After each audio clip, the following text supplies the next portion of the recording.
I'm pretty sure we're live. Good evening. This is H&N. The Holotable News Network is your not even remotely close to around-the-clock Star Wars Galaxy of Heroes news, reactions, reviews, theory crafting, and more source. I am Celia Xera, one of your hosts, and I am joined by, as usual, my co-host, Pico Burrito. How are you? Good evening. How you doing? I'm good. Awesome.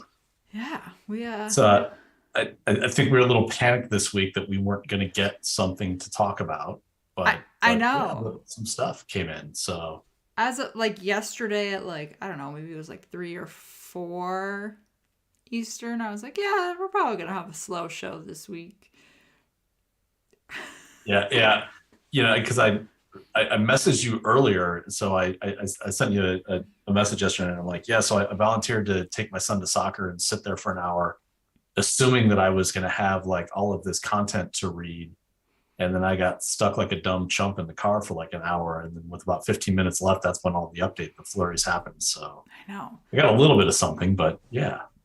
They really like to. I've noticed they like to post these updates right as they're leaving for the Yeah. day Pacific time. Can we just get back to your usual 2 or 3 p.m. Pacific updates? Queue it up at the end of the day on Monday. So it rolls in on Tuesday at a decent hour. And then we get everything else that kind of falls in the way that we need it to. So Exactly. Okay, so we have a ton. I mean, not a ton, but a little bit of news from the game, and we've got an announcement and all this fun stuff to go over. So where do we want to start? well let's talk about this announcement a little bit. And so this came from a couple of conversations you and I have had with a couple of other content creators around what is it that we actually do. That's a big piece of it. And we use this term community a lot, and it means a lot of different things to people. And it's one of these things that I've been kind of noodling on for a while. And I've always viewed this concept of a community of a group of individuals, kind of moving in a direction for the greater of the whole is kind of the way that I look at it. And we do that in the game, and I think that we do, for the most part, we do a great job. But what we've kind of talked about a little bit is how we can move that beyond just Star Wars and kind of what we do in this game, and how we can actually do something to actually make a bigger impact and a bigger impact on the world. Mm-hmm. So what we want to announce today is something that we're calling HNN for Good. And this is going to be a little bit of an experiment to see how this works. But the idea here is we are going to set up a completely voluntary, 100% voluntary Patreon account. Mm-hmm. It does not benefit Sarah or I in any way whatsoever.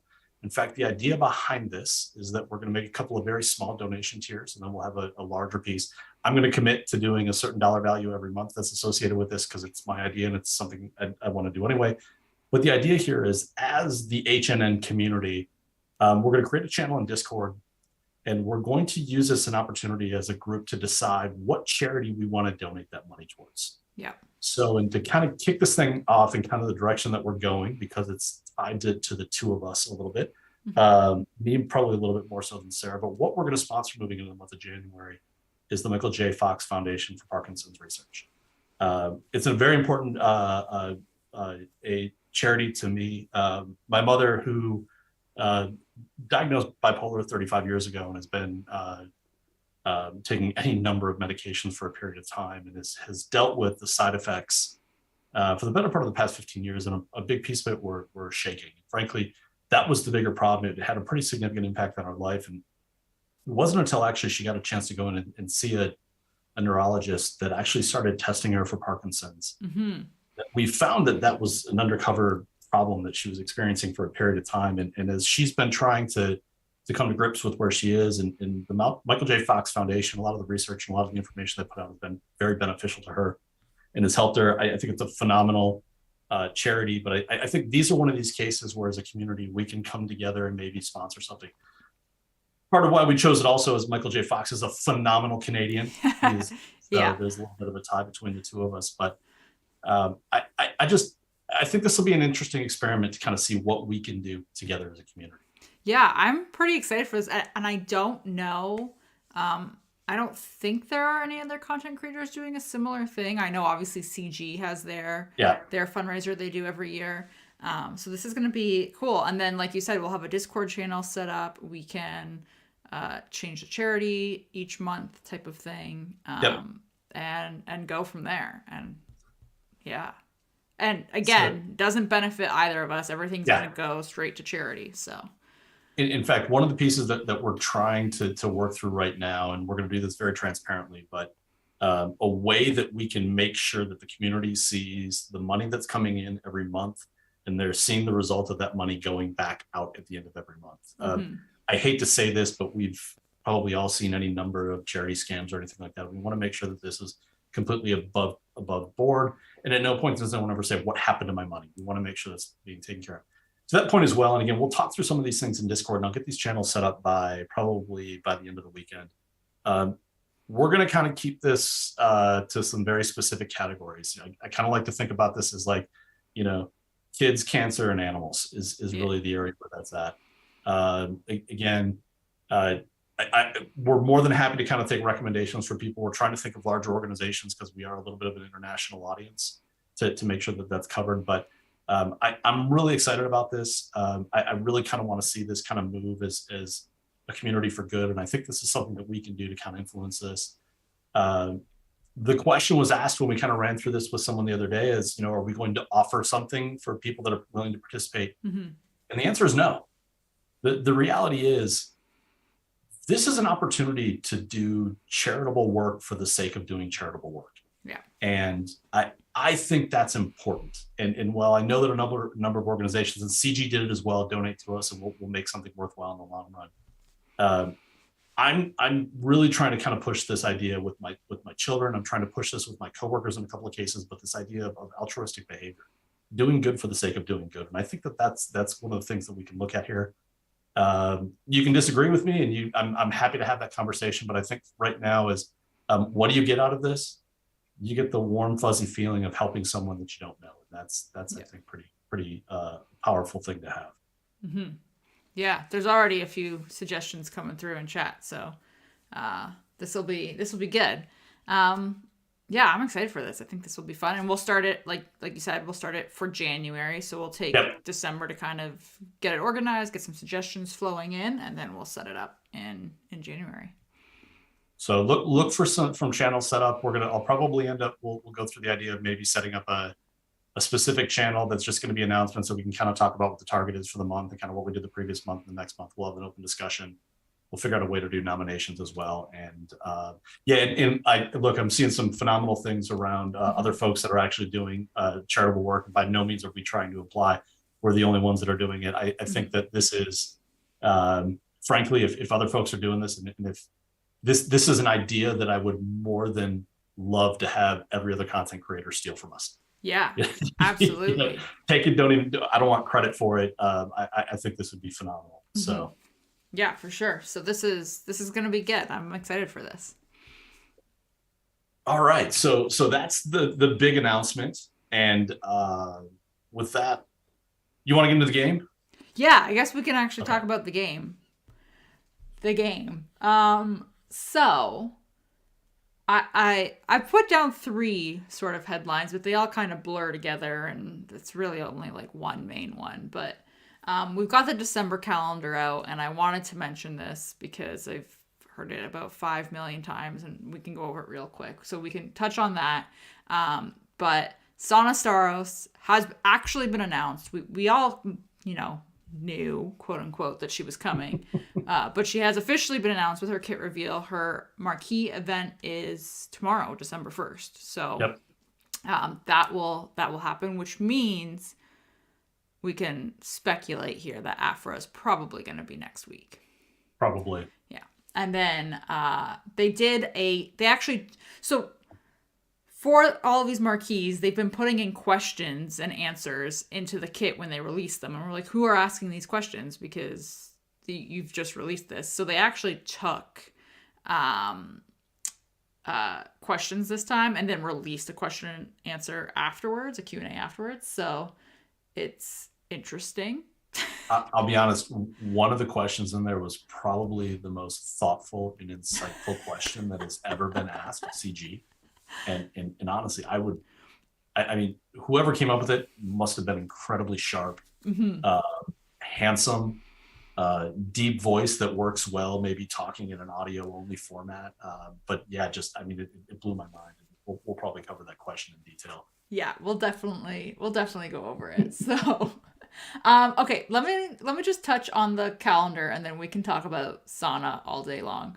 Um, so no shocker, December calendar is always full of crazy, like a crazy amount of events. They keep us busy. Um, Tons of assault battles, all of this good stuff. The thing that I wanted to touch on, because I've heard this multiple times and I have had to say it multiple times, so I'm just gonna put a blanket statement out there. The territory battles here are listed, and you can see them. They've only got the Hoth and the Geonosian ones listed, so people are kind of, reading into this. They're like, oh, the new one's not on here. They never put new events Yeah. on the calendar before they actually go live in game. It means absolutely nothing that it's not here. Um, and I mean, I've done this myself. Tons of people do this. We always look for gaps in the calendar to be like, hey, there's no event here. That's where it's going to be. I know I did that for Profundity. And Yeah. like, it is 100% A-okay that it is not on the calendar. And maybe an unpopular opinion, I personally don't think it needs to be on the calendar at all going forward. We know that it's going to happen every time territory battle runs, because you can choose to run it either light side or dark side. It's more important to differentiate when the light side is running and when the dark side is running, for those guilds that have to, maybe they're running the new one during dark side, but they're still running light side geo. Yeah. So that is much more important in my opinion. And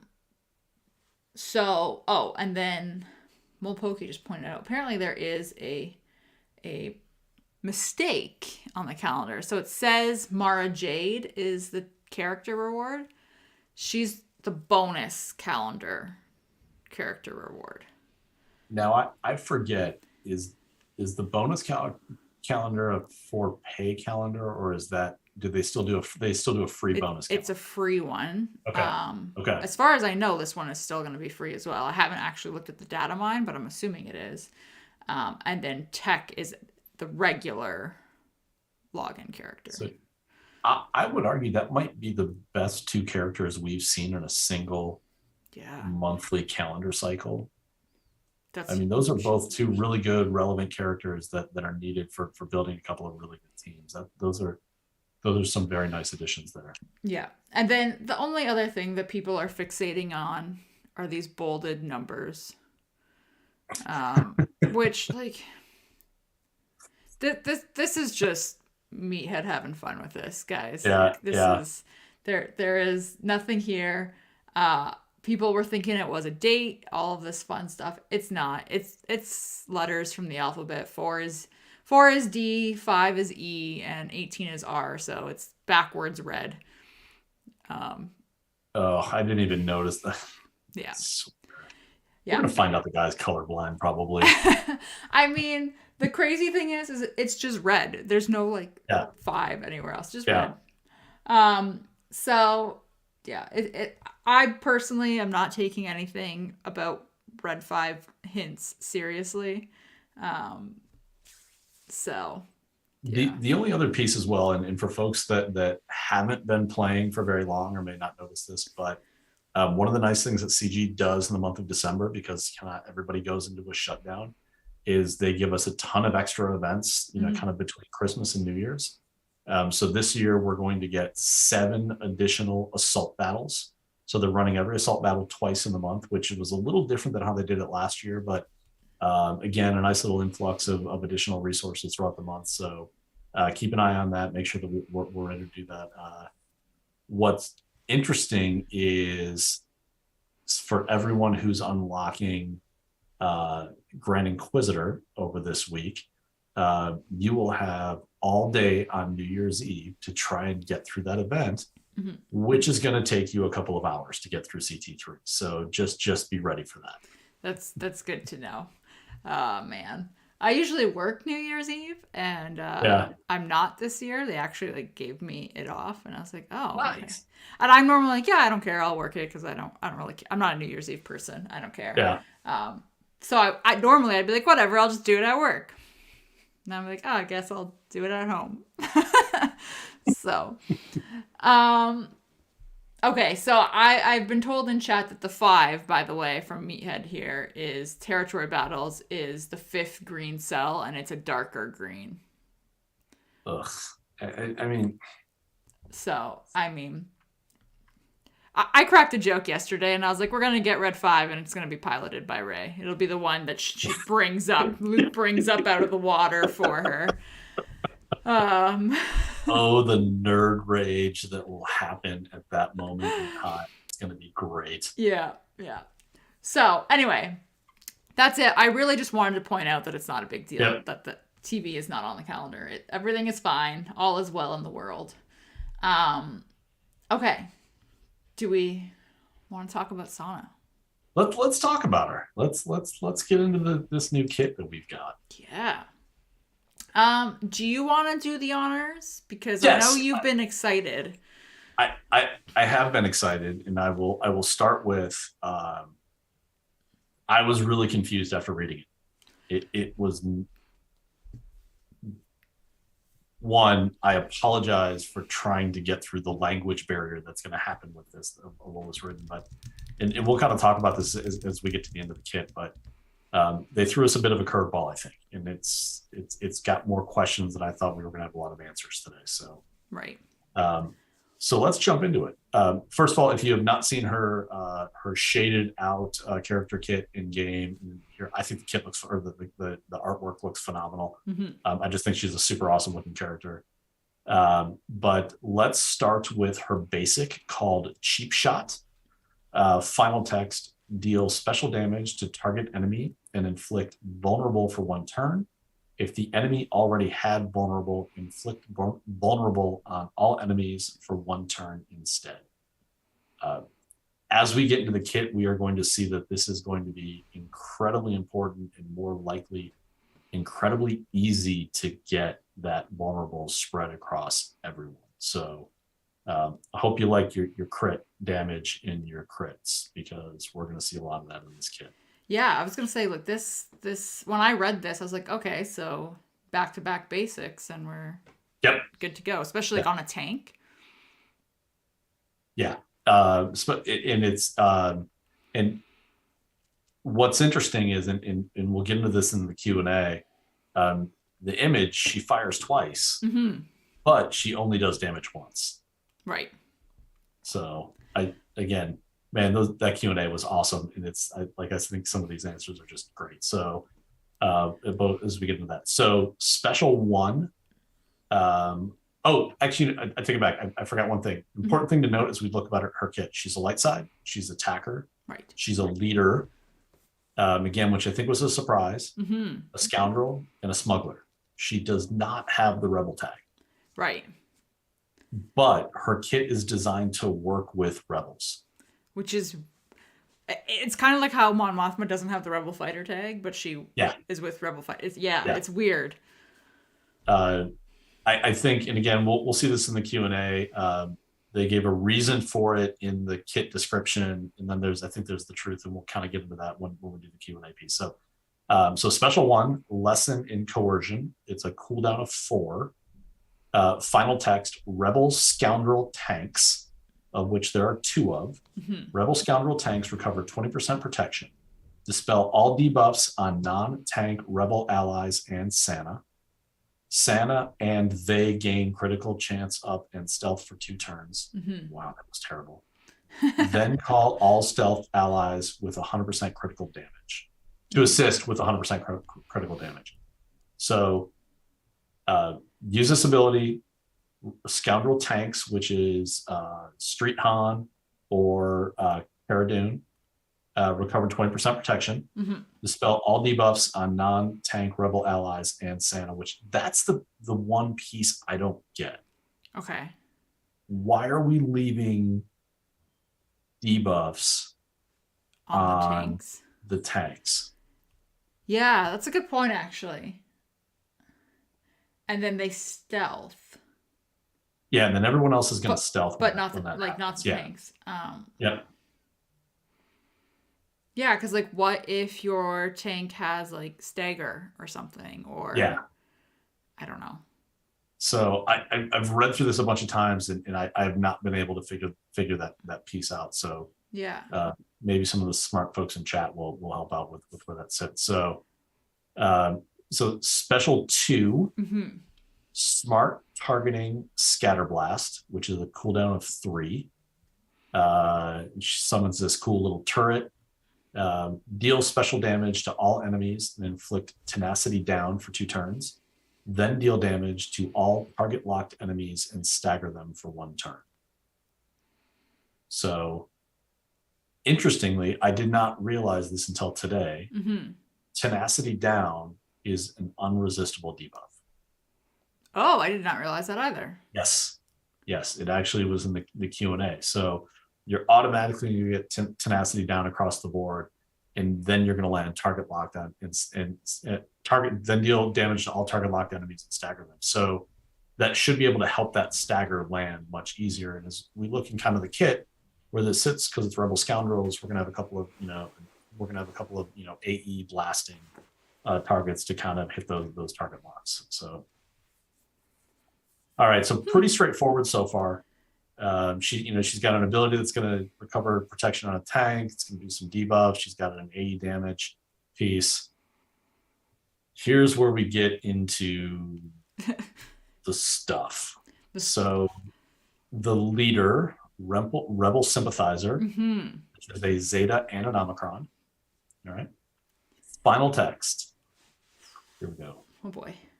Rebel Scoundrel tanks have 30% defense, max health, and max protection, and gain 15% turn meter whenever non-Rebel tank ally or Santa is damaged by an attack.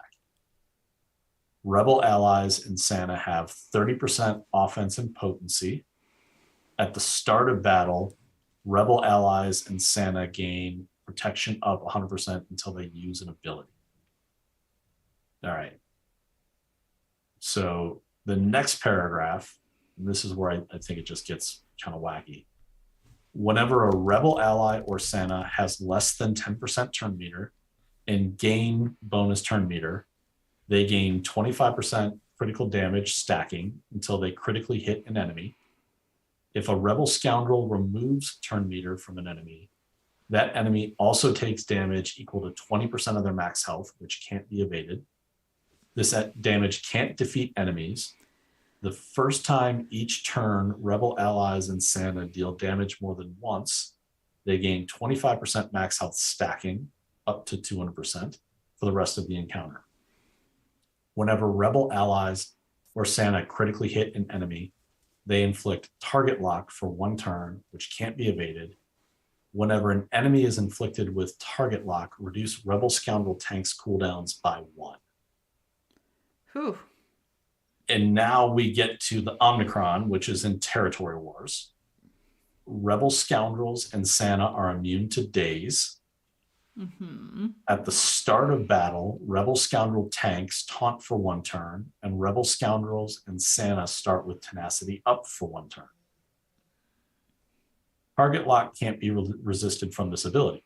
Whenever Rebel allies and Santa deal damage to multiple targets in a turn or multiple times to a single target, dispel all buffs on all enemies and inflict healing immunity for 1 turn.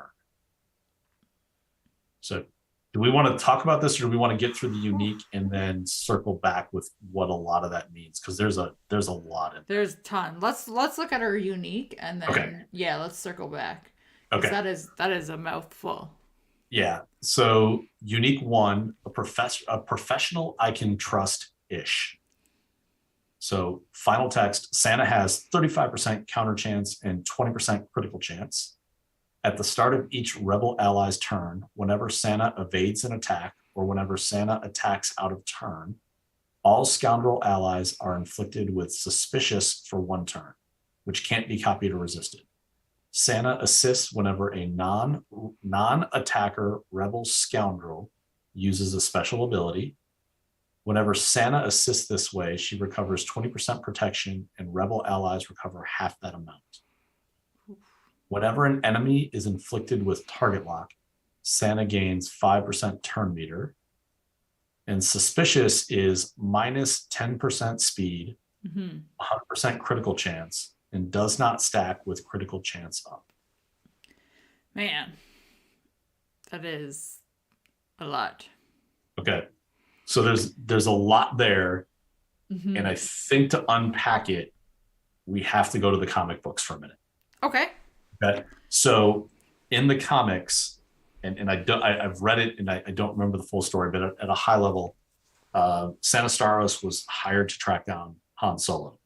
And one of the ways that she went about it, and it was kind of in this era that we're in, it was between A New Hope and Empire Strikes Back, kind of in that Marvel comic run. The way that she did it is essentially she went out into the galaxy telling people that she was Han Solo's wife and she was trying to track down her deadbeat husband. So eventually she starts working with the rebels, although not directly tied to the Rebel Alliance. But through that run of, is she Han's wife or isn't she runs across Leia, and Leia's like, who's this? So that's where the suspicious piece is. So if we look at the unique, kind of where this sits, all right, so her kit is designed really to work with scoundrel rebels. Yeah. All right.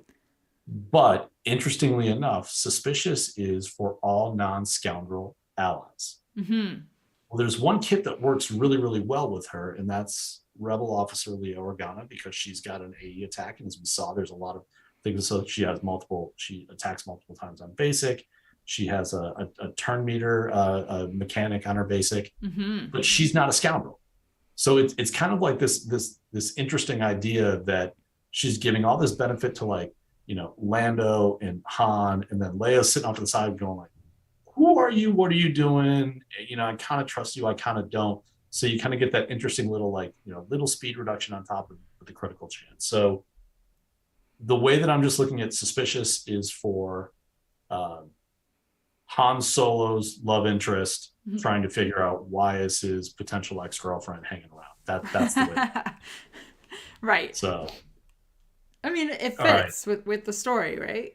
It does. It does fit a little bit with the story. Yeah. So let's talk about this leader a little bit. So I think, I don't know, what's your impression of the kit so far? Just kind of taking a first blush at it. So it sounds really straightforward, like her abilities, and then once you get into like the leadership and stuff, you're like, what is happening?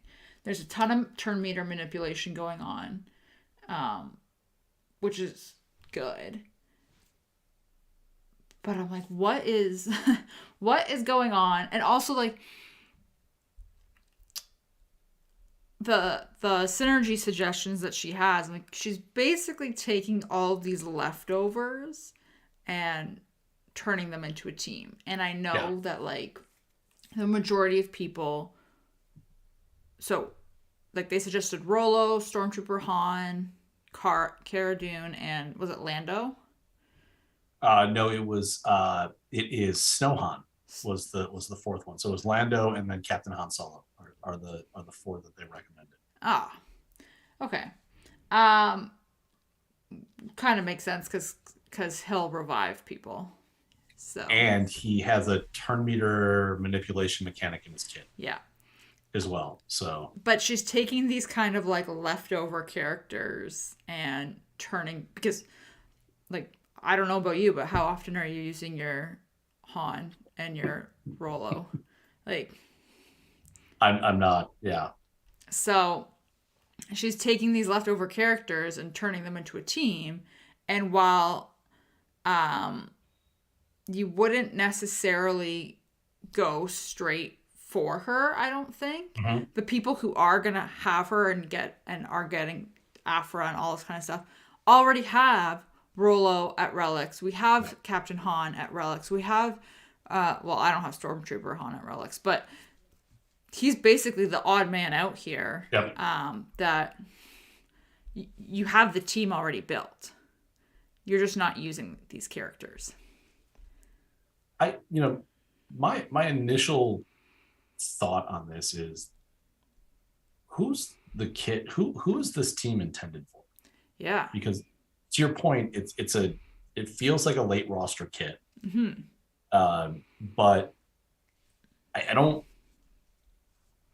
I always get a little concerned when I see these big lengthy kits and all of these various pieces, and now all of a sudden I've got to go find mods for these old characters that I don't have any. I didn't have enough mods to start building an Aphra team, and now I got to mod up, Rollo. Like right. That kind of has me concerned, and more importantly, there's a territory war Omicron, right? Which I think that what are we calling those? We're now going to start calling those Omni Legends. Omni Legends. We're coining it. So we're coining this phrase. So the idea behind an Omni Legend is a character that kind of transitions into a legendary status when you have the Omni, like Star Killer in GAC or Phasma in well, I guess old Phasma as the characters aged out, but because they're older characters, mm-hmm. I don't see speed in the kit to get started. So it's not like where the Phasma Omni works in Territory Wars because you just get to go first. It's the same thing with the Mara Jade Omni. I don't see speed in the kit, and because they're older characters, there's only so much you can do to address the lack of hit points and protection, which means they're not going to be a defensive team. Right. So what is it you're going to be able to do with that you couldn't before? Like, I don't want to put an Omicron on a team to go take out a Mon Mothma on a back wall. Like, I need to be able to take out a Galactic Legend with that Omni Legend. Mm-hmm. And I just don't know if 100% protection at the start of an encounter is going to be enough to get that off the ground. That's a good point, because like you said, there's no speed bonuses. There's turn manipulation happening, but yes. you gotta go before that happens. Yeah. So, in the leader ability, the turn meter bonus is it's a couple of pieces, but the big one, you need to get taunt up on Saint Han first. I'm calling him Saint Han or Street Han because ST Han is the way that I keep looking at it. But you gotta get taunt up on Saint Han, although he gets it with the Omicron, but in like Galactic or in Galactic Challenger or GAC, excuse me, he's got to get a turn to get taunt off, mm-hmm. and the only way to get turn meter on that team is for everybody to get hit. Well, that's not really a great place to be, especially when you're older character. I mean, Lando, I think, has 7 hit points at like R9. You sneeze on him and he's going to fall over in that case. So it looks like a fun kit. I don't know where it sits. Yeah. What is interesting, and I'm just thinking about this, is Rollo's Omicron on her leadership, or is it on it's her leadership. So leadership. So all of that leadership stuff now falls out of this, even in a territory battle scenario. Yeah. So that's the thing, because in territory battle, you're not going to get this Omicron. It's only going to be the first bit.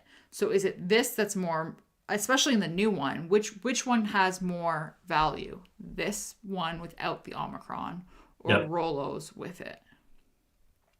Now, what could be interesting, and we kind of saw this a little bit with like the Jabba kit, where they spread the Omicrons across the characters and his teammates. So he's got one in every game mode. Mm-hmm. Maybe she does slot into a Rollo team, with the territory battle Omicron, and then Rollo kind of slides underneath her in territory wars. But it's going to require the team that they laid out is going to be the team regardless. Right. We'll go to the Q&A in a minute, but like there was a question around, Cara Dune, and they're like, yeah, well that's potential there, but they even said the kit is designed for Street Han to be the tank in the team. So it's a very specifically built team. The way it works is Han, when he gets hit, He removes turn meter from the from the attacker. I think. So Hans Kit pulls turn meter away. So he'll be doing the percent health damage. Rolo gets turn meter on basic. Oh, and by the way, that vulnerable is going to spread all over the place because every time that she assists, she's going to hit the target twice. Vulnerable is going to hit across the board from that side. Lando does AE damage from that side.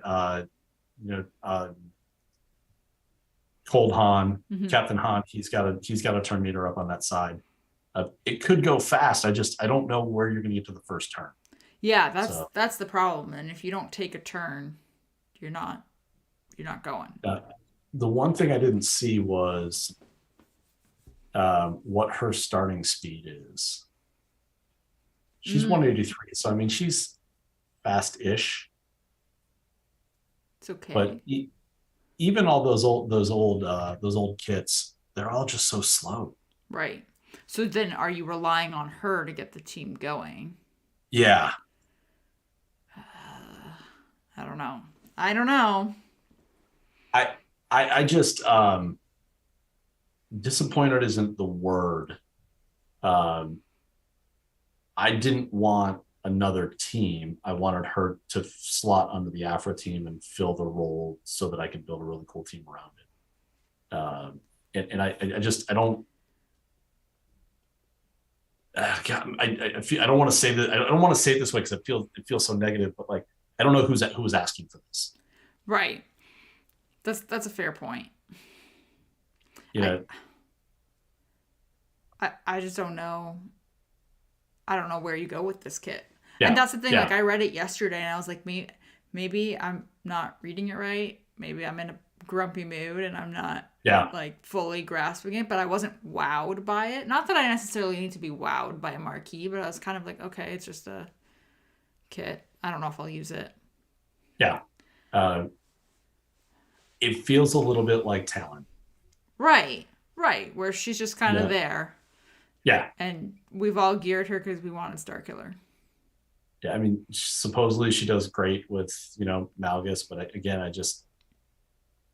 she's there to maybe bring Malgus back. It's just like it feels like it's a weird, it looks really interesting. It's just, I don't know. I wanted her to slot over and maybe be the tank on the Aphra team or kind of figure out where that's going to sit. So, so what I was focused on in this kit was how much they talk about rebel scoundrels in particular, which isn't even a faction in game. It's just scoundrels who are also tagged rebel and like vice versa. And now, so my question is, because especially like Territory War, like we're saying in Territory War, who do you use this team against? Like, who are you going to go against and like whatever? And a lot of the time, like we're adding Datacrons to our teams, like all this stuff. Could they now take Datacrons and target them towards Rebel Scoundrels, for example, as the faction, even though that's not a faction? Oh, that seems so hyper specific to do that. But I mean, like, this is pretty specific, and they're obviously making it work for the coding. Like, it's a, if tag is Rebel and Scoundrel, then this, and Datacron, if tag, like... I don't know. It just popped into, like, I've been focused so much on how many times they are saying Rebel Scoundrels. Well, and even finding them in the UI, I mean, it's someone should have actually asked CG, like, when are we going to get the ability to actually have two conditions in a search filter? Like, that would be a really important thing to maybe get a point of view from CG. Right. There was only someone super smart who anticipated that and maybe asked that question in the Q&A. I mean, that would be really great. Oh, man. Yeah, but I totally agree with you. I don't know what we do with this. Yeah. At least not at first instance. Like, I will gear her eventually because I will need, like, I'm going to need Aphra. Yeah. And I think that's where the majority of us are sitting is you have to gear these characters so that we can get Aphra, so that we can do TB. And they have flat out said that Aphra is going to have a special mission. So most guilds are going to want you to have Aphra. and Yeah. and in the grand scheme of things, I mean, so right now, in theory, you've got, if you're collectively kind of working on the four teams that they have dropped on us in the back half of this year. You've got the Grand Inquisitor team, you've got Jabba, you've got Aphra, and now you have the Sana Starros team. Sana Starros is going to be, everyone's going to get her to get to Aphra, Right. and then those other characters, those are going to be those characters are going to be brought up into good relics and mods as as characters, 17, 18, 19, and 20. So it's going to be a while before people even kind of have the resources to kind of focus in and kind of start building this up and figuring out where it is that she's going to make sense from that side. So I just hope this doesn't mean that we're looking at an increase in Galag or in Grand Arena, because that just, I don't know the time as it is today. I hope not. We'll see. I hope not. Let's pretend that's not going to happen. Do you want to look at these Q&A, of this Q&A that they did? Because this was interesting, I thought. It was. So what was your thought on the Q&A? I just thought it was funny that they did one in this style. Some of the questions were just so silly. Like, I was like, who is asking these questions? And yeah. So I thought the concept was great. I know that when it hit yesterday, it's almost like, why does CG need these questions submitted so quickly?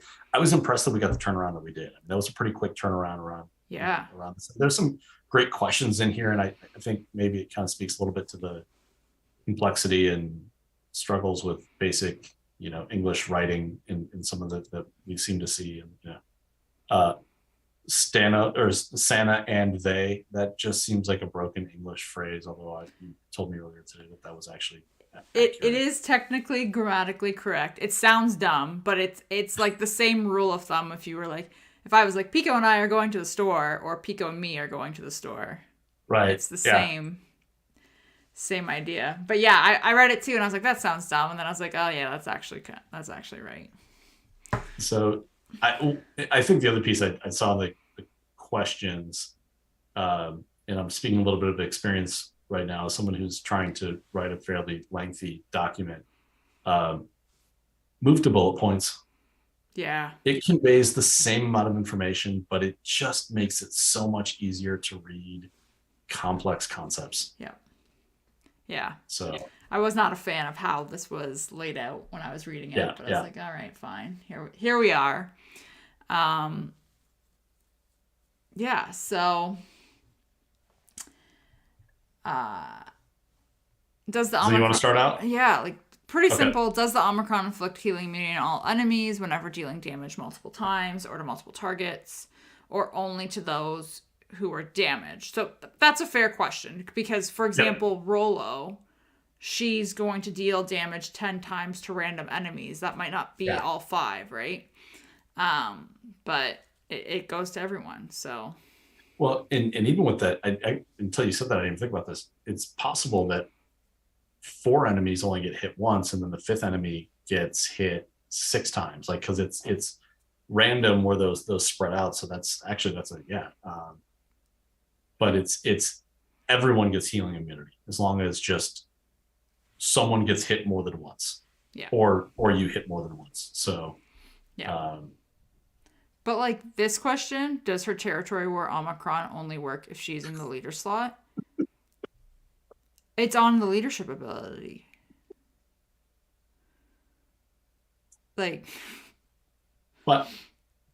my favorite part about this answer was in Discord today, when someone said, how many words does it take to say yes?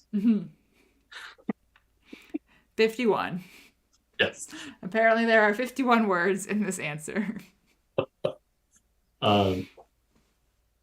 Maybe this is a player who's watched a ton of videos on Omicrons lately, but hasn't quite figured out that there are leadership abilities. I don't know. This is yeah. This is the same person who asked, where do you get Datacron materials? Yeah. this is Yeah. uh but I mean, so they did point out she doesn't have synergy with Aphra. And Yep. I like that they said this, that their intent is that she's going to lead her own team. She's not going to go with Aphra. So point blank, you know what you're getting. And I appreciate it because I probably would have spent all week trying to find gaps in the kit where they were going to be able to insert, Rebel Scoundrels and Dr. Aphra so that I can mentally put her on that team because that's what I want. I've already done it with Karsam. And so, yeah, it's helpful to kind of just know like this was part of the design. Mm-hmm. Mm-hmm. This gets back to what this thing you and I have kind of talked about all the time. Like we only have a fraction of the picture. They have the whole picture. Their picture always was to create a team lifter unit similar to Mon Mothma for some of the characters that needed to be that we were going to have to kind of rank up as part of this thing. Right. And I mean they're clearly following the pattern that they had with Starkiller, where you had these characters released and they don't go with him necessarily. Yep. So, okay, great. This is a great question, though. I think insightful beyond belief. Probably the best question out of all of the questions here. I would agree. Right? Again, it's well written. It's to the point. It's a great question. Yeah. With all the multi-tag conditions, so rebels, scoundrels, etc., can we get the option to make multiple filter selections in the character selection? Man, I would like to meet the person who wrote that question and shake their hand. That's just great. Yeah. So I mean, it sounds like they're working on this. Yeah. Which is awesome because that's going to be helpful for multiple things, not just like this, just other things in general. Well, in game. Think about it just with the Hutt Cartel and bounty hunters, because there's Hutt Cartel, there's bounty hunters, and then there's light side scoundrels, I think, are kind of in this kit. So like finding the right mix and match, especially for things like Conquest. Yeah, exactly. I think that matters as well. So, or even Datacrons for that matter. Or if you're building Starkiller's team out, like that's so irritating to go and through all the so this is great. Okay, there's nothing super crazy in here. No, I thought this days piece was pretty important. It's the days on the Omicron is not a buff. It's just inherent with the Omicron being applied. So there's not going to be an icon for days immunity. Right. So that was an interesting one to think about, because again, I'm guessing someone's going to put the Omicron, it's bugged. I don't have it. And so it's built into the kit, similar to the Revan kit where they can't be stunned. Like for any kits where someone can't be stunned, there's not a stun immunity icon for it. It's just it's a function of what's there. Yeah, that's a good point. I like that they said she doesn't have the rebel tag because of balance. Yep. And just thematically it doesn't work. But all that pronunciation for her name. This was really interesting. Will there be 2x drops with the release? Her shards will follow the normal marquee distribution. 2-time drops, so double drops, that may be happening during her marquee are purely coincidental. So we are probably getting double drops on the Aphra characters. Only Hondo's farmable, actually. Yeah. So if I remember correctly, so we've had 2 Christmas kits in these right to the Journey Guide characters. This will be the 3rd, and in the previous 2 in December, they had random double drops on the character shards, like in all game modes, for like a 3 or 4 day window, if I remember correctly. Yeah. Like almost like the Galactic Chase type, they did for ships. So I wondered, even if they're not on a table, if they're going to make them available as, just like if you're willing to spend a whole bunch of energy, you're just going to get chances to pick them up. It's going to be interesting. But I thought this was a little interesting hint that they happened to drop Yeah. in there. Yeah. Because, again, her marquee is happening tomorrow. So sometime Yep. over the next week, basically, is Yep. what they are hinting at. Which also, someone doesn't know when marquees actually start after getting one every other week for the entire calendar year. Yeah. Yeah. So why is she light side? They just chose that, I guess, because that's how they see her that way. Game balance. This was what you were talking about, though. Her basic animation Yes. doing damage twice. Yes. Rule of cool. Yeah. So ultimately, they want the animation to look great. But what I think is more, again, this is a little inside baseball from this. My guess would be at some point during the character creation, they were going to have her attack twice on basic. So they had the animation attack twice on basic. They probably tuned it out because of balance reasons. And that's a real expensive endeavor to go back to an art department and ask them to kind of reskin the motion and fix that. So they're just going to leave it the way that it is. Right. And deal with the nerd rage that comes associated with why doesn't she attack twice? Right. Feels like this feels like echoes Omega that deals with crit damage up or whatever that on the kit that doesn't exist. So I also like this, basically asking about Rebel Scoundrel tanks and if Stormtrooper Han and Cara Dune, like, are they trying to pull her away from Mon Mothma, or what they're doing? And they're basically saying it's for Han. Yeah. Like, it's interesting because some of these questions are very they're a great kind of mindset into a lot of the community challenges that I'll say are kind of like the way the community approaches these things. Like, it's clear, I think it's clear reading the kit, Stormtrooper Han is supposed to be the tank for her kit. And someone's immediate reaction was, why are you trying to break up my Mon Mothma? And likely because they already have Cara Dune already ranked up. So it's, how do I make this new character work without having to put any more resources in? And they're like, no. This is the intention. Like, I don't have those thoughts over there. Don't think about that. Yeah. This is what we want you to do. And we've now told you what we want you to do. Now go do it. Don't fight through this of, when do I want Saw Gerrera, who's going to be a tank for the Mon Mothma team, to cover that gap. I don't know. The intention is to build two teams. Right. I mean, that's a good point to say, like, this is what they're saying, because a lot of the time we're like, this is what CG is telling us. Like, if you read the text and read between the lines and stuff, this is what they're saying. So it's nice when it's point blank. We don't get a lot of point blank communication from them. So it's nice when it's laid out exactly like that. So whether or not another Rebel Scoundrel tank happens to appear down the road, who knows? But for now, whatever. No comics she's found in, and then more clarification on the kit. This is what you were saying. Can Tenacity Down be evaded or resisted? I didn't realize that it was unresistible.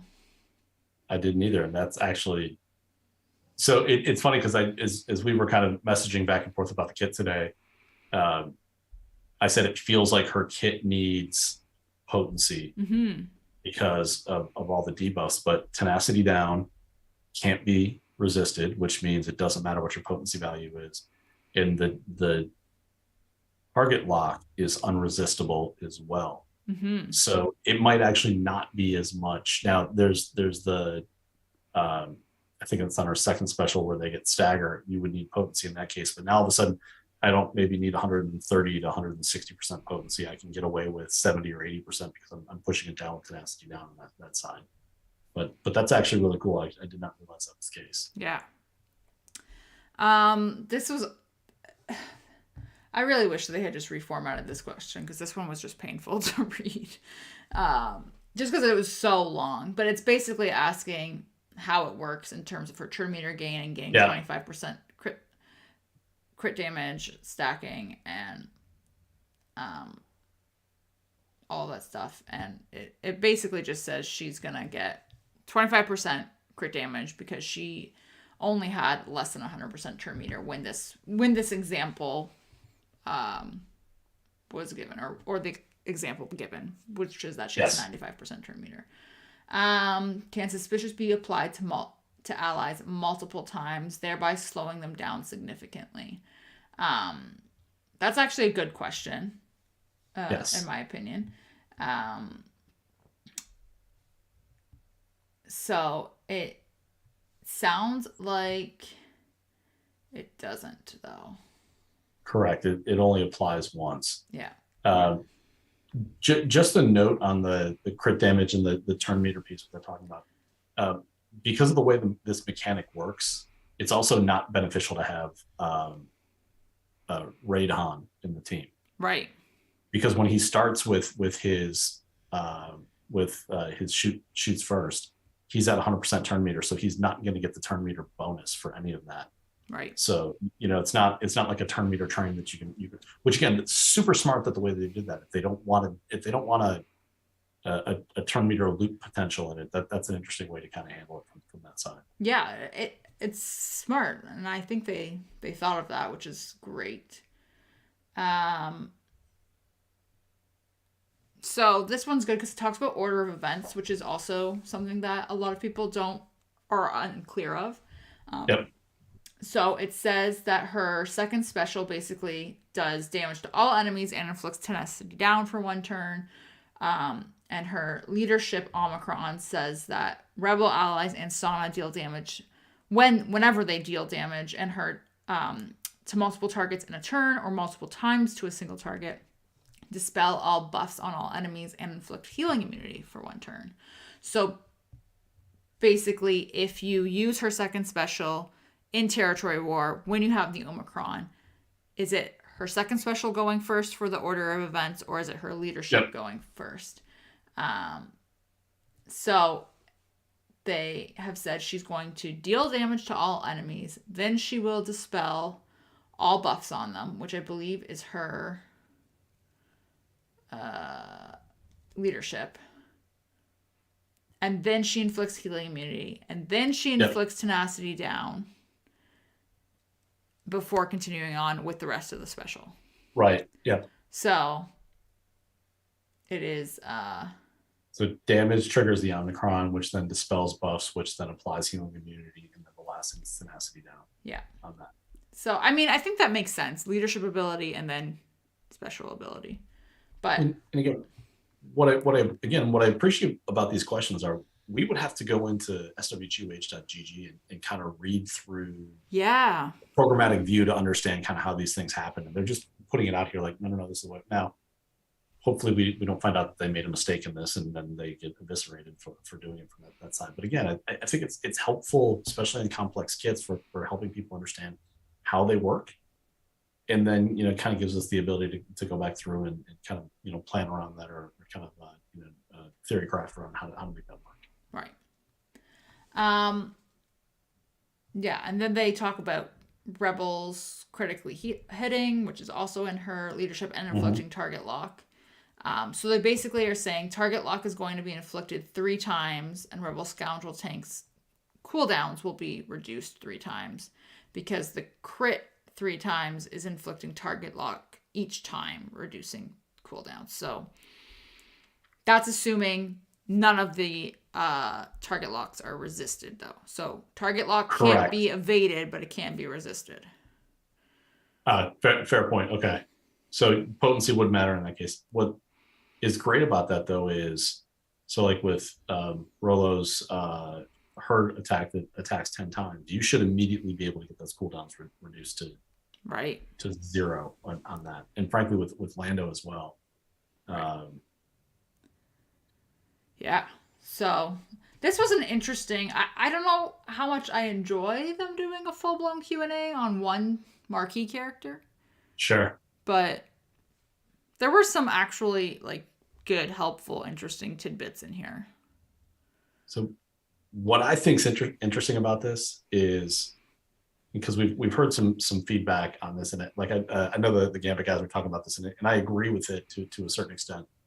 Um, Discord's not a great way for creating a record of an answer to a question. Yeah, I agree with that. But by doing it this way, they consolidate a bunch of these questions into a single place, and it's referenceable for people to go back and look at at a later date. But at the same time, this was only available to people who go to a forum post and actually read those things. I think they need to have a way to drive that Q&A out of the game so that people can kind of ask those questions with us. Yeah, that's a good point, because there are a lot of people who just don't go to the forums. Yep. So that is fair. Okay, I think we got through the news. We did. So, do we want to do? I had like a mini, which I guess isn't really a That's No Moon, but Sana and Aphra event. The biggest thing that I think we should actually say that is going to matter for people is the title update has officially gone to the app stores for certification, which means theoretically in the next week we should be getting a title update, which is what would trigger territory battles. Yes. And most likely the Aphra event. Yep. So. Yeah. Anytime there's significant changes to the game files, we need a title update that's associated with it. So that, again, further sign that let's ignore what's in the calendar and let's look at, the technical processes that are happening in the background like this to make this work. Yeah, exactly. So, okay. So let's talk about our Bantha, because yours is interesting. Yeah. I don't know what's going on. Conquest is just not being kind to me right now. No? I don't know if it's I've had some bad mods. Mm-hmm. But I have dropped. So I run the Ray, Farm Boy, Leia, Old Ben, and I typically run it with Holdo, just as a tank. I have probably dropped easily 20%. So I do 5 runs of that a day, and I have probably dropped 20% of those battles on the Bounty Hunter node. So Sector 1. In Sector 1. I got so frustrated yesterday. I just went back to Node 1, Phase 1 to get my 5 kills with it. And I've had all kinds of just drop battles left and right. And I don't know if I've just got a weird mix of discs. Like, part of it is I do a Zealous Ambition heavy build, but that has no support teams or support characters on it. Yeah, I was going to ask what your discs were. And I did get a Ruthless Swiftness. The 2 Ruthless are there. And I think I've got a Blindside on there now. But I don't have Voluntary Vanguard, which I think is the one that I'm really looking for in that case. So why don't you use Dash instead of Holdo? I could.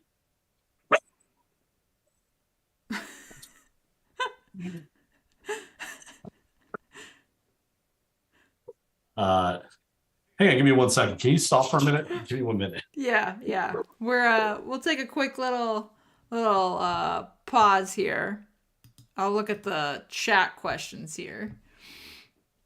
Ton of original movie GL. Jay, I actually agree with you. I think it would be great if we could get an original movie Galactic Legend, because we've got sequels, we've got prequels, but no original characters. So that is fun.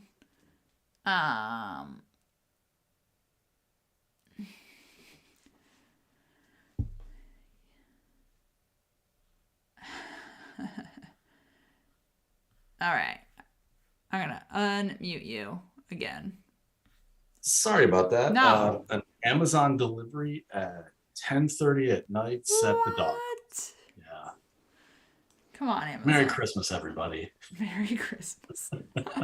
What were we saying about why are you not using Dash?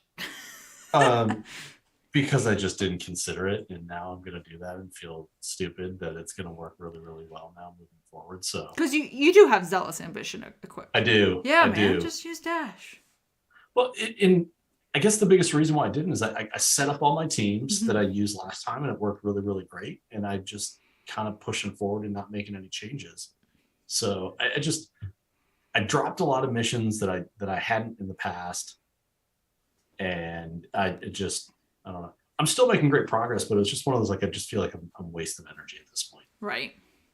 I will say I'm having the opposite, at least on my own account. So last month I had the worst discs. It was total slog on my own account, like just to get through, which was fine. And Professor X was just loving life, like eating all the great discs up and breezing through no problems. And it's the opposite now. I'm like, I picked up a Deadly Catalyst in Sector 1 with some ruthless offense. I'm like, man, this is fantastic. It is just super easy mode. But I'm like, Professor X is like, sure, I guess the best disc you can get out of these 6 choices is power. Like, sorry, Yeah, dude. yeah, So it is extreme, but it is actually, I don't know, it is a lot of fun this time because his Inquisitors are actually relic as well. yeah, And they do so much work considering they're just like they're relic 5. They're just ready for the Grand Inquisitor event to come back. They're not modded properly. I know he hasn't swapped the yep, mods around on there. I haven't swapped the mods around on mine either. And on both accounts, I'm like, these are just do well. yeah, yeah. So it does make going through. I'm not using them to go through the sectors per se, unless I see a Jedi node, and then I'm like, oh, okay, we'll Yep. take advantage of this. But yeah, it is a weird conquest in terms of. I find that if you don't get exactly what you're looking for, you have to really piece Yeah. together like a plan B. The other one, and again, it's someone pointed it out and it was helpful. Mm-hmm. Have you seen this Master's Training cheese with Yeah, Zombie? What a phenomenal! I I talked didn't about find out this until last month. I can't remember last week, let alone last month. Uh, and honestly, because because I took out that one on like day 2 just Mm-hmm. because it felt like it was broken in the game, so I just kind of knocked it out, and then I just again, pay attention to it. I didn't find out, I didn't realize the cheese until I was 35 in doing it 4 per Oh, battle, yeah, and then I was like, oh yeah, I knocked it out in like the next 2 fights. right. So, but yeah, that was my timing has just been off on everything. Um, Um, it's one of those things. I was thinking about it, and I was like, it actually isn't too awful. Like I used um my Jedi Master Luke team for the Qui-Gon survival feat today, yeah, and I was like, well, I'll take General Kenobi because I want him to get the kills, and I'll take Hermit Yoda so I can do the Master's training and whatever. And I was like, this is actually a kind of good node because the IPD droids keep coming back. yeah, So I was like, Kenobi's getting a ton of kills here. It's a 10-minute battle. I have to go through it anyway and get this feat done. yeah. And we're going to get some Master's training at the same time. I'm like, so this is not too bad. I may have to do that tomorrow morning because I'm a little behind on the Kenobi kills, because I was working on the Master's Training one. So Right. um, yeah, I might have to. That's a great note. This is why you're so much better at this than I am. Like I look at these things again. I have a heavy hammer roster that allows me to brute force things. Like I went into that battle today and I'm like, oh, this is so annoying. I have to kill all these droids over and over and over and over again. I never occurred to me like, how can I use this to my advantage? Yeah. Like that's how you look at all these things. And it's why you're so good at this. It's just the it's not a problem. It's a solution that just doesn't have something associated with it yet. So Right. And I mean, like, you are eventually going to kill them. Like, eventually yeah, it's just going to be over. But, I mean, you might as well take advantage of it in the meantime. yeah, yeah. So, um, I don't even want to say this is like a negative thing for me. I'm just so impatient. To me, I'm like, this is like Christmas, okay? I'm just like, give me territory battle information, please. Like, just Yeah. give me combat mission. Like, the only thing we know is that we get to run it twice. We know there's get three Yep. coming, and we know that Riva's gonna be the reward, and we know that there are gonna be at least 4 special missions that you need. Inquisitors for 1, Scythe for Yep. 1, Aphra for 1, and Jabba for 1. So you those 4 characters or teams were specifically called out that you're gonna need them for special missions. I'm like, just give me more. Like, show me the platoon. Show me what the scoring is. Like, So something to think about. yeah. Potentially in 2 weeks, Mm-hmm. we may have 3 kits to read. Oh my goodness, right? Because we always get kind of 2 get characters, and then we probably only get 1 other character. But and that's a lot of I don't want to say impatient. Like I get the speculation of what it's going to be is fun, and what do all these things mean. But like I'm just past the. I used to say this all the time back when I played MMOs, that lack of content generates chaos and contention, and that's kind of where we're at right now. Like, people, I think, are getting spun up on all of the potential downfalls of this. Like, again, what happens if you take away get 1? What's get 3 going to be the penalty for? How difficult the missions are going to be. I don't want to hear the negative pieces. Just everyone I get we want all the information. Take a deep breath. We're going to get things. It's not going to be as bad as we think. It's not going to be as easy as we want it to be. We'll get there. I want to know what's going on with territory battle Omicrons, but we'll 2 weeks. The thing also that I was thinking about this week, and I wanted to bring this up with you because you and I have chatted about territory battles so much, and like tracking our teams, for example, and like how many which team did we use and what phase, which zone of the phase, how many waves did we get, like all that kind of stuff. And I even make like additional notes on mine where I'm like, moved mods, didn't move mods, who did I platoon that phase, like all that kind of stuff. So they've told us that this one is going to be a little bit like Galactic Challenges and Conquest, where each phase and each part of so light side, mixed, and dark side, call it phase 1. Each one of those nodes or sectors is a different planet that has different modifiers.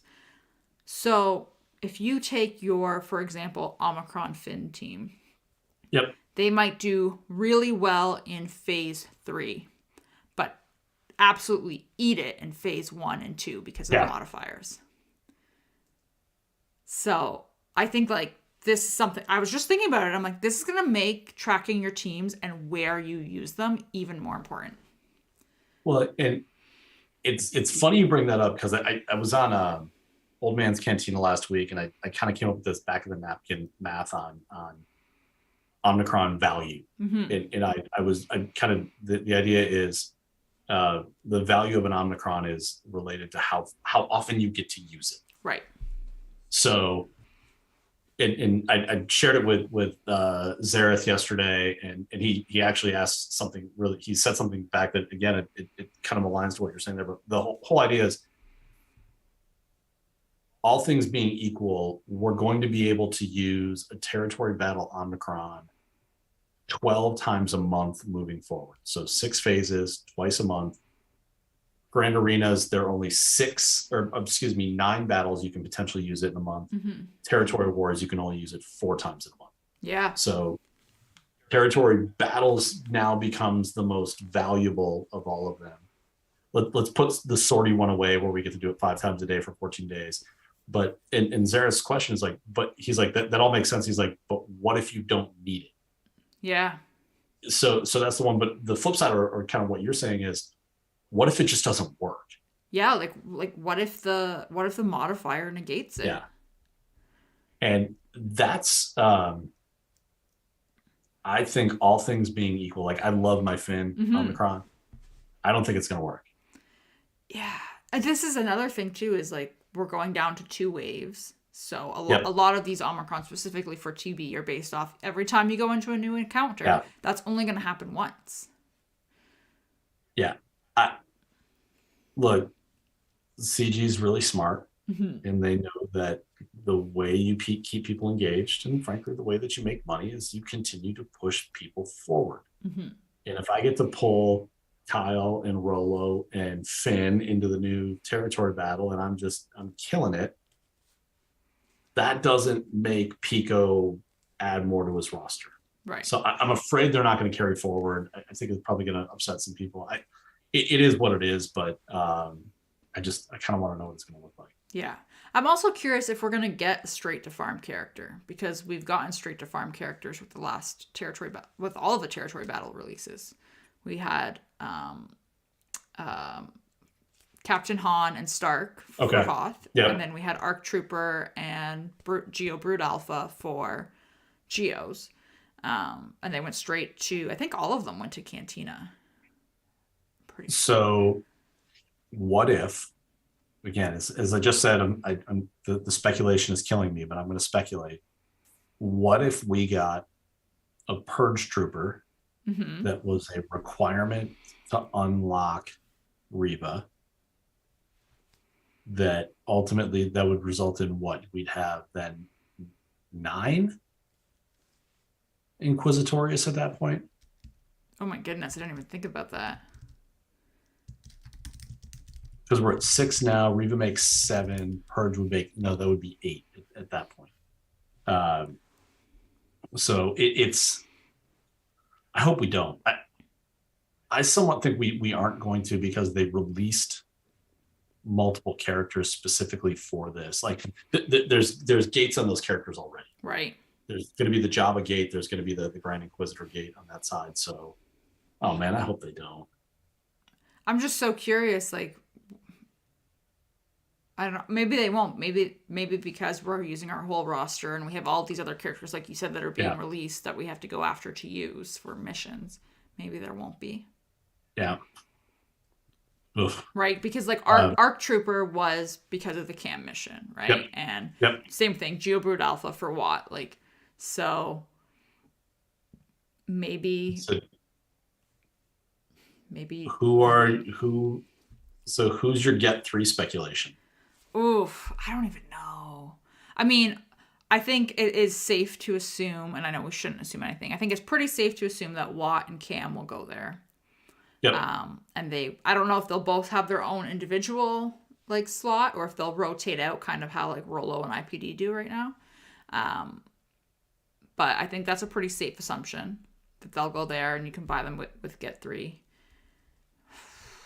I'm curious if we get a ship, or if it's another like I don't know, because it wouldn't be another Inquisitor. I don't. So I think your get character needs to be memorable. Yeah. And I think right now the other Inquisitors are like Inquisitor 14 that spent 30 seconds on TV with Ahsoka in Tales of the Jedi. Right. You know, that's not a big meaningful one yet. Right. I think there is a character out there that people want, that fits the time frame. Okay. And I think opens up a lot of flexibility. I think we're going to get Saw in the Get 3 character. In the Get 3. He would fit really nicely. Yeah. I'm also like kind of torn on who you would put there as the Get 3 character, because this whole TB is your entire roster. So do you make it a light side character? Do you make it a dark side? Like, where do you go? And obviously they've said they're going to expand on this and release more stuff for it. So I'm sure that means as well, if there's a Get 3 character, there could be a second one in the future. Yeah. Saw would be great though. I don't think, I know I've heard people kind of guess that it's not going to be Red 5. Folks, Red 5 is going to be the same level of difficulty to obtain, if not harder, than the Falcon. There's going to be a character release unlock that you're going to need to unlock the ship, because they're going to put Luke in a jumpsuit to put him in the X-wing, or it's going to be Rey. Yeah. Like you get one of the others. So. Yeah. Yeah, maybe no. I don't think it's going to be Red 5. Sig is speculating no new Get 3 character at all. That's a hot take. That's an interesting point. Well, and he actually makes a great point, is that they rotate Reva into Get 3 and then roll a new character into territory battles going forward. That's actually a really phenomenal idea. Also with a Get 3 cap, so that people can't kind of get up there. But that's I hope there's no cap. Big. But they seemed like everything new that's come out currency wise has had a cap. So I'm like, ugh. So I don't know. Man. But they also could. What about if they just left Reva there and then the next character was on the light side path and she just stayed there on the dark side path? So I think the problem with that is the same challenge that they have with the proving ground characters, is that eventually you're just getting 50 free shards a month, and then it's 100 free shards a month, and then it's 150 free shards a month. I think you need to roll things out, or the shard shop currencies. You run into the same get problem, is that you just build up so much. I mean, like I'm sitting on 80 or 90,000 Get 2 right now, and I spend it pretty frequently, but Get 1 is a lot lower. But I think you either need to cap those things, or you've got to find a way to kind of filter stuff out in those cases. Yeah, that's a fair point. So, okay. That was a really long bantha in the room of me just saying that I wanted information. Let's be honest. The bantha in the room is that we just can't turn this into an all territory battle all the time podcast. Like that's really what we're trying to get. Yeah. So it's Territory Week. Let's talk about Territory War Week. Let's talk about territory battles. Okay, so let's be happy and positive here, because we've been playing the game for 7 years. And we don't want to be jaded. So, Pico, what have you loved lately in this game?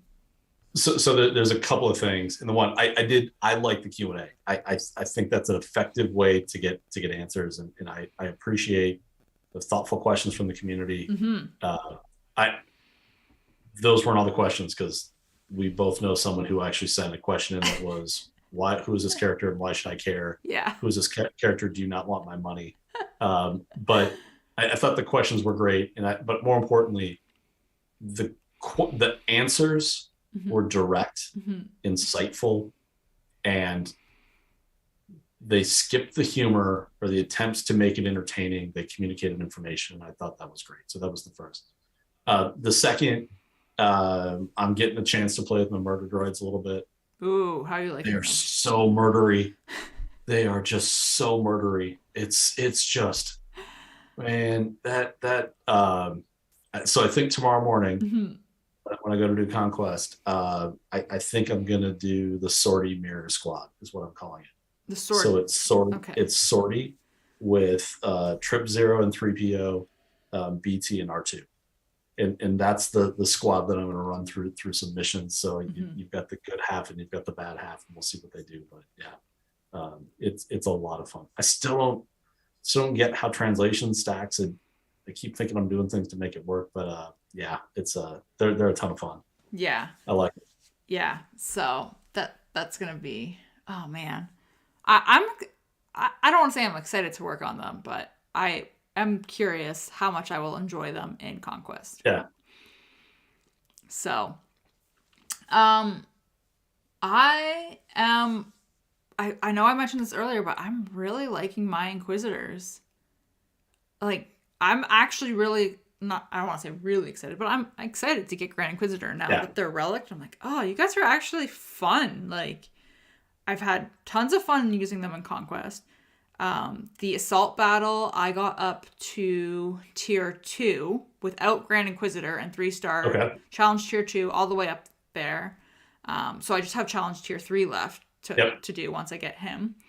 And I'm like, yeah, I've been using them in Grand Arena. I'm like, I can kill you with Inquisitors. I'm like, who is, like, I think they did, like, I think CG did do a job of, like, really, really hyping them up and making them seem, like, they kind of dropped the ball with their release. But when you look at them just as how they are, the most painful thing, yes, was gearing them, but I'm not mad that I geared them.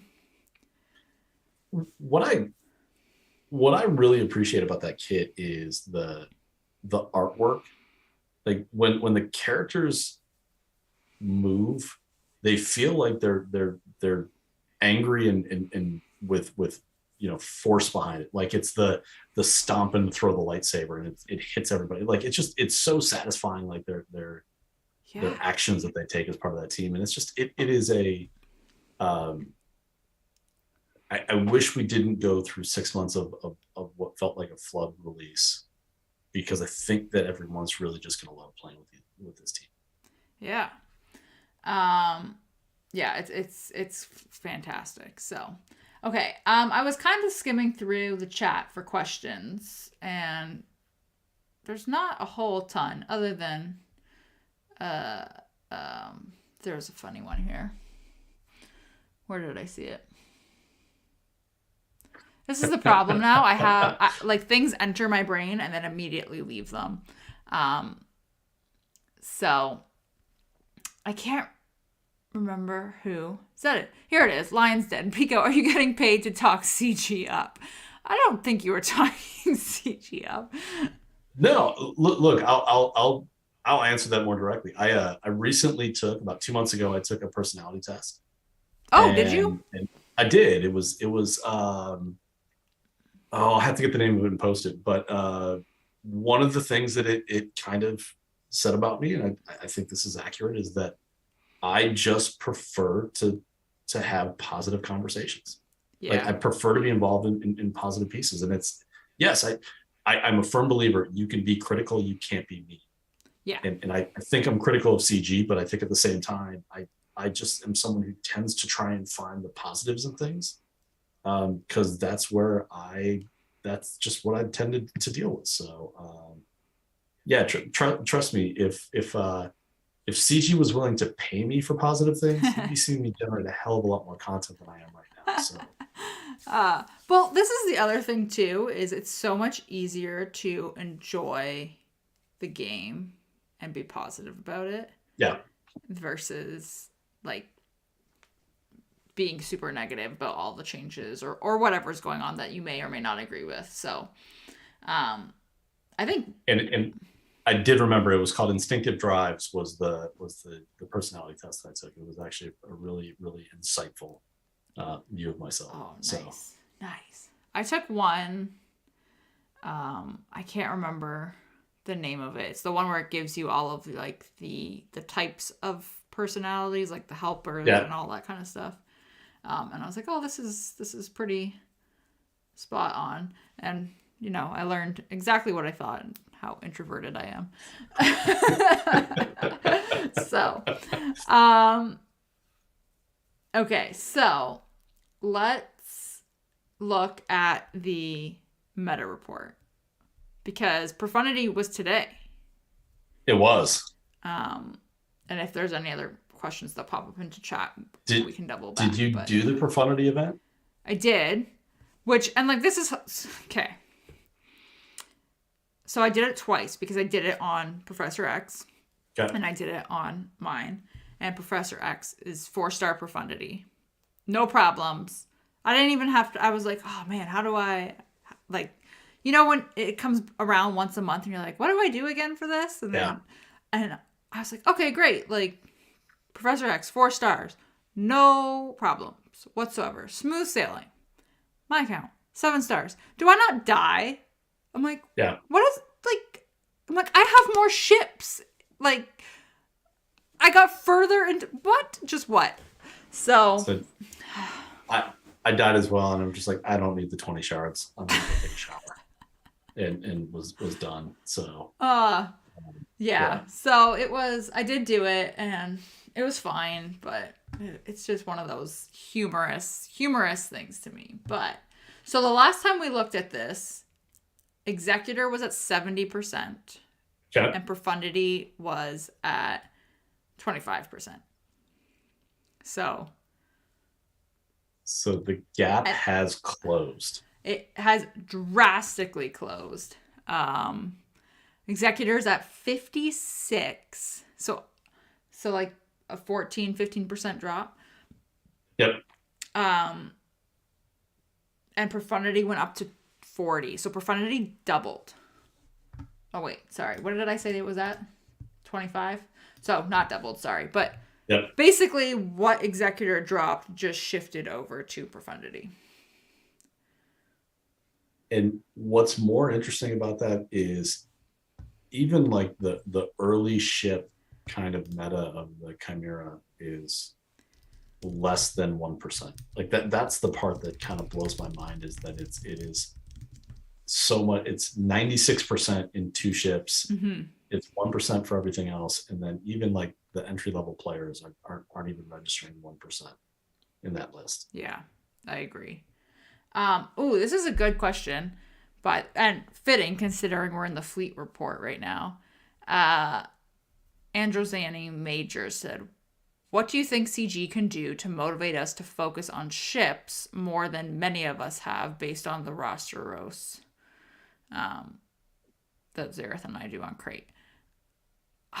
I think the biggest hindrance, honestly, to ships is the fact that they're not accelerated. Yeah. Yeah. Um, I think the other, and I really don't want to ever see this.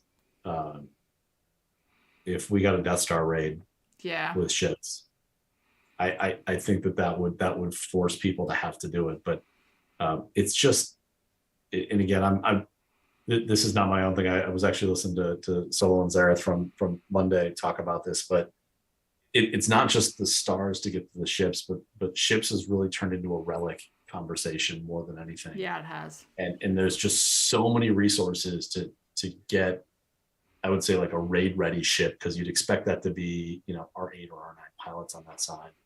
Um, I still think that, but if they want to do that raid, we probably need another 10 ships. Mm-hmm. In that, what is that, another 10 characters? I don't know how. It just seems like a lot of work. It seems does. like a lot of work, and I think the community would be turned off by, we get, this was the year of, year of Marquise Part 2. If next year was the year of ships, Mm-hmm. I think the community would be real restless come November. Yeah. No, Zareth, not ship mods. No. Hard no. The other thing, like for me personally, what's been and I don't even want to say like motivating me, but so you have your crystals have been removed from Squad Arena, and Wayne Tech pointed Yep. this out, and I agree with him, but they're still there in Fleet Arena. And for me personally, I'm like, this is actually even more important because of Kyber 1 shrinking so quick, and even Yeah. Kyber 2 shrinking so quickly now. We're all just getting pushed down, that our crystal income is going down. So the only reliable source for me is Fleet Arena. Yep. Whereas before I used to do like one battle a day. I'm like, now if I'm not in like second or third, I'm like, I have to get there. Like that's where I want to be Yeah. minimum. So that's a huge thing for me because Grand Arena is now affecting how many crystals I have, and I'm blowing crystals like crazy. So Yeah. yeah. I I don't know. I think all of the ideas that I have to how to get people more engaged with ships are bad ideas, like things I would not want to do. So Yeah. Yeah. Yeah.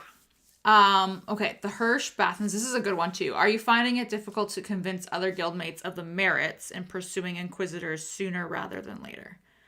I personally am not, but we are also in a 466 million GP guild. Yeah. So that is a huge difference just in terms of play style.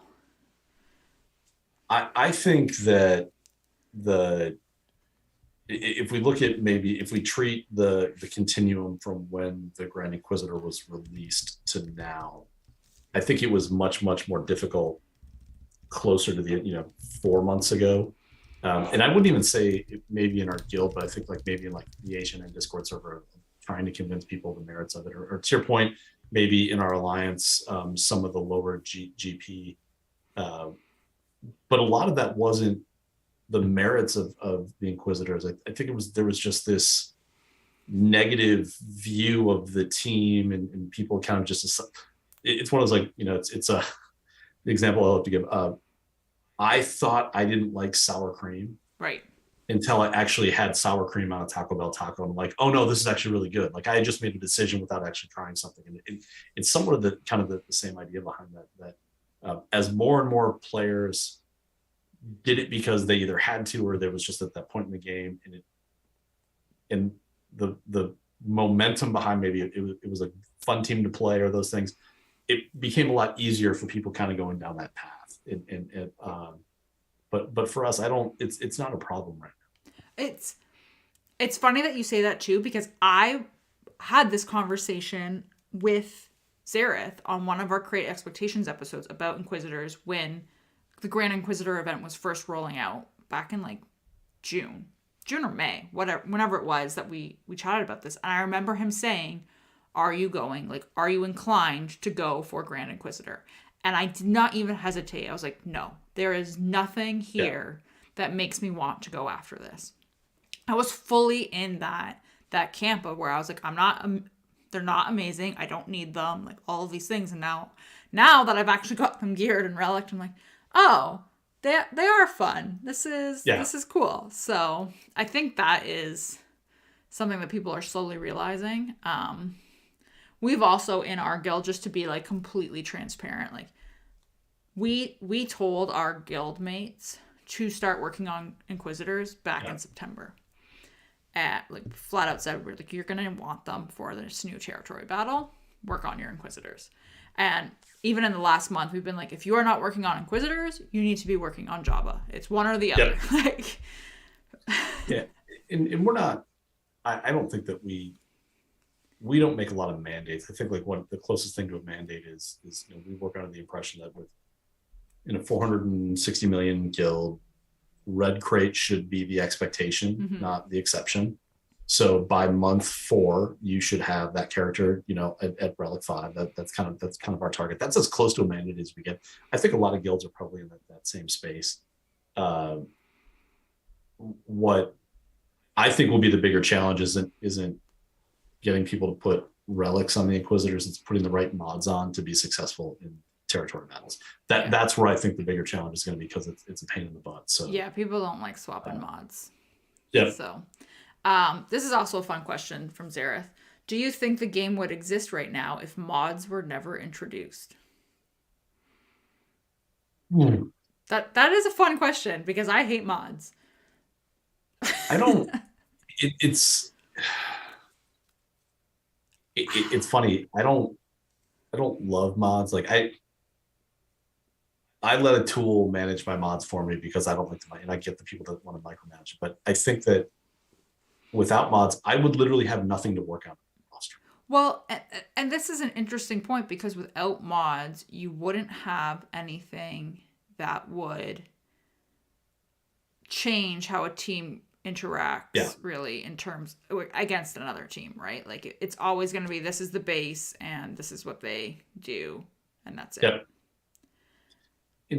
And I even think back to like one of the, I know a lot of people didn't like the Darth Revan meta, but what I liked about that is if you didn't have the best speed mods, like you could bring in this character at this speed, so it's like if your Revan didn't go first, but you could make it so that your Bastila went second, everything worked out. And like mods allow that kind of if-then kind of scenario for things.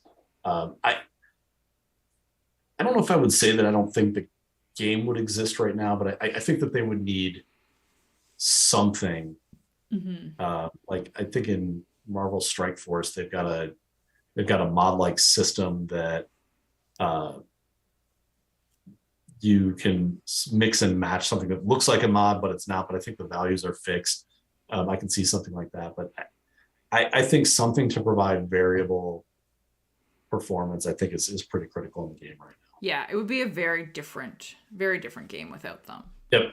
Um, as much as it pains me to admit that. Uh, okay, so I think last but not least, we can head to Uncle Owen's Moisture Farm to talk about who Yep. and what we're currently farming in game, because everyone knows work comes before going to Tashi Station to pick up power converters. So, Pico, what are you working on? Because you're in a very interesting spot. So, and Zareth referenced this because I sent it to him today. I think it was at the end of 2019. I took my roster to for background people. I took my roster, everyone on my roster to Gear 12, and then at this time last year, I had finally pulled every character up to relics. So there is, and Sana will be released tomorrow. She will go as high as she possibly can. All the gear will be there. That's what I'm working on. So my current project right now is to complete the Zeta collection. Right. So I had 9 left at the start of this week. And kind of piled up some mats last week. So this week I put Zetas on Gar and Night Sister Initiate, leaving me 3, so 1 for Sana, and I'm guessing 2 for the other side. I believe my next 2, non-new character Zeta targets will be leaders on Zam and Aura. No, I'm sorry, in Aura's sniper rifle. I mean, I am getting to the bottom of the barrel of just hot garbage for things. Oh man. Luminara's, Zeta is still pending out there. Young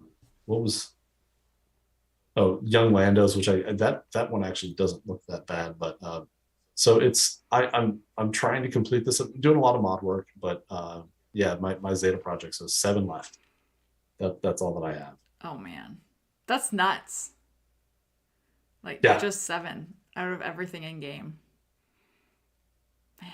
And I'm getting real dangerously, like if they were to release a Galactic Legend next month, I would be in a real bad place because I have nothing stored up at this point. Yeah.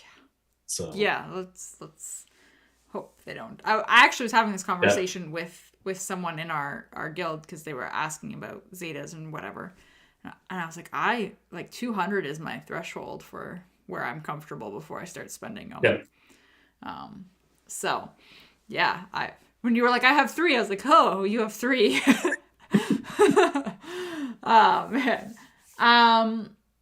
I have a fish. So last time we recorded, I was back and forth on Jabba and Lord Vader, and do I pivot? Do I break like the colloquial rule of staying on target? And do I pivot? And I have officially pivoted. I am working on Jabba. So my Inquisitors are done, for those who are not aware. The Inquisitors are done. They're Relic 5. We're just waiting on Grand Inquisitor. His gear is hoarded. And I am now working on the Jabba farm, which is quite painful. So I will say the way that I went about this in terms of deciding to pivot, because I know I talked to you about it. Mm-hmm. And I talked to Zareth about it, and just like going back, and our officers and ODB about it, just all back and forth. And I was confused because technically on the checklist of requirements for Jabba, I was 1 character ahead than Lord Vader. But I obviously still had 2 marquees to farm. So at the advice of Zareth, I compared the entire gear required for both Galactic Legends. And it was honestly a toss-up because Lord Vader wanted way more relics. He wanted a ton more signal data. He wanted a ton more of the Gear 12 pieces themselves on the characters. And Jabba, however, wanted, like, to the dot, exactly 1,000 more carbs than Okay. than Lord Vader Rex. So yeah, so now I'm going full speed ahead on Jabba. Now, is that 1,000 more carbs with Java included, or is that No, so that's just for the this is requirements? just the requirements. So I went on to .gg and I just pulled up the galactic, and it takes like where your characters are geared already into account, Yep. and then tells you what you need. Because originally I did it on Hot Utils, and I was like, oh, it was really hard to read. I was like, So yeah. which like is not a knock on it. I just needed a lot of gear on people, and but having it spelled out that way in terms of the important gear like carbs, Kairos, like the gear 12 pieces, all that really helped. And now that they're going to accelerate carbs, that will hopefully speed it up a little bit. So I think the big question is Pico's personal opinion in because of what I've seen is like stopped needing gear on characters and how it piles up. I think you're going to find that the gear with the changes in the gear, the gear is going to move faster than probably the shards on Java. Where are you going to go next? Are you going to go back to Lord Vader, or are you going to try and bring in Aphra? And I know it's hard to answer that without knowing where she sits, but I almost wonder if you're going to find yourself in a situation that it's going to be like almost back to back Jabba to Lord Vader, just because all of the gear is going to kind of pile you up that way. I think I am gonna go back to back, Yeah. which is a little bit painful. I don't really want to do back to back Galactic Legend farms, but I don't know what I do. I mean, at the rate at which I'm going, so the way I'm handling it right now is I'm gearing one character at a time for Jabba. Yeah. And I'm putting the gear that they want into the Swigga Events gear tracker. Yep. Which is, again, I've said this so many times since I started using that. It has made me so much more efficient at this, at gearing my roster. So basically, I keep Grand Inquisitor there, so I know his stash is saved, and then I will add in whichever character I'm working on and get that gear, and then I take them to gear 13 and I stop, and then I add the next character and I go to gear 13. And while I'm doing all this, I'm just farming signal data like crazy. Yep. And then I'll work on their relics afterwards. So it is going quite nicely. Leia and Lando are already 6 stars. They are well on their way. I think they both need roughly like 90 shards or something like that. So at the rate at which I'm going, I'm expecting, honestly, to have the requirements for Jabba done by like maybe first week of January. Okay. Like I think I'm basically gonna get Grand Inquisitor and then be ready to start farming tickets a week, maybe 2 weeks after that. Yeah, it'll be interesting with the gear changes, December into January and into February. If all of a sudden green pluses don't start showing up on like the Lord Vader requirements for you. Yeah. Like that's what I really want to understand. Like I want to kind of get a sense from people with gear changes that are like, are you seeing a lot more pluses than you were expecting to see on some of those? Because again, it's just, I think people are just going to build up a base that's going to be so much larger than what was there. So I'm curious to see that, because I think like if I do go Lord Vader next, then I obviously have a bunch more characters to work on. Yeah.